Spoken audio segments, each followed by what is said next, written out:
স্ত্রীকে কখনো মা বাপ সন্তান সন্ততির সামনে কোনো ভুল ত্রুটি হলে শাসন করবেন না।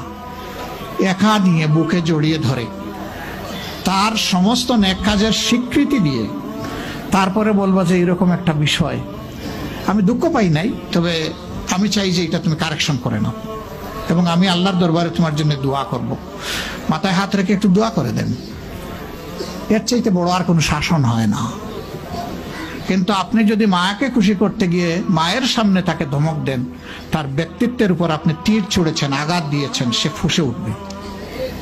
সে বলবে সব উজাড় করে তোমার এই সংসারে দিলাম, আজকে তুমিই না আমাকে এইভাবে বেইজ্জত করলে। সে মানুষ তো, তার মানবিক রিয়াকশন হবে। কাজ করবো না আমরা কেউ।